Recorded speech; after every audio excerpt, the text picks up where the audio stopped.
Hi everybody, today we're going to talk about z-scores and percentiles, and we're going to use Desmos to help us do the calculations. In statistics, the percentile is the score for which a specified percent of the data is below.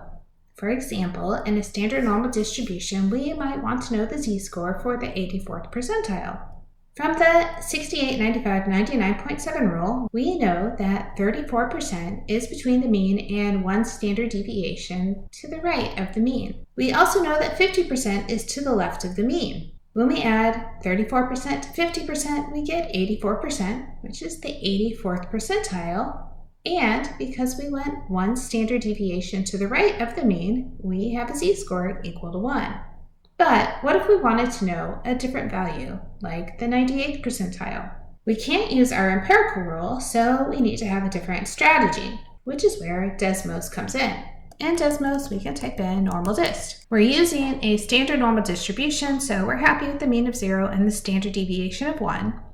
But let's click on cumulative probability, and we want to know the bounds that has a value less than, which is left, of 0.98. We get a z-score of 2.054. We can hit zoom fit so we can clearly see in the graph the 98% of the graph and the 2.054 on the horizontal axis. So let's try some practical examples. We'll start with the number of calories burned in a 30-minute spin class was recorded using fitness watches. The data found an average of 381 calories with a standard deviation of 27 calories. Let's find the number of calories that correspond to the 98th percentile. Because the mean is 381 and the standard deviation is 27, we're not going to use the standard normal distribution, we just use a normal distribution. Let's see what we have to do in Desmos to change this up. Inside of our normal dist, we'll type our mean, 381, and our normal distribution of 27.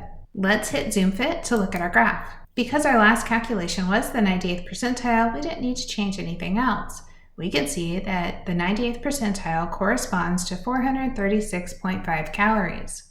Staying with the scenario of a spin class, let's find the interval of calories that 80% of the spin class participants should expect to burn in a 30-minute class. We're keeping our mean of 381 and our standard deviation of 27, but now we're looking for the bounds that correspond to 80% of the class. So in our normal distribution, we can keep our 381 and our 27. But this time, we want to have a region that is between two values, so we have inner, and we want the region to represent 80%. So this time we're doing percent, not percentile. We want to know the calorie range for 80% of the people that go to the class.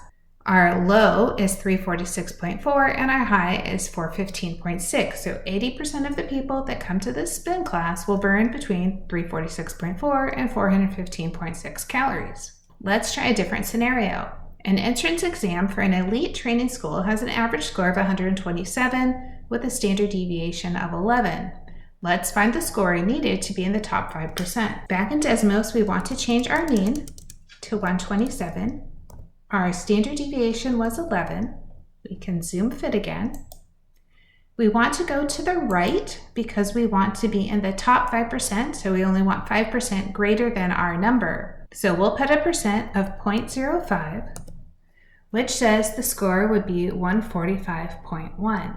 Any score 145.1 or above would be in the top 5%. Our last problem says a particular used car has an average resale value of $14,500 with a standard deviation of $825. Let's find the value corresponding to the 25th percentile for the car's resale value.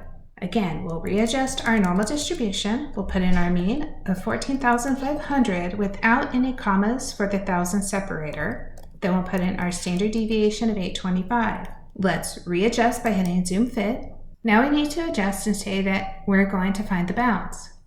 Let's put in that our area is 0.25. And this is going to go to the left because we're doing the 25th percentile. The value of x is given as 1.4 times 10 to the 4th. That's kind of hard to understand. So let's click the down arrow, which says $13,943.55.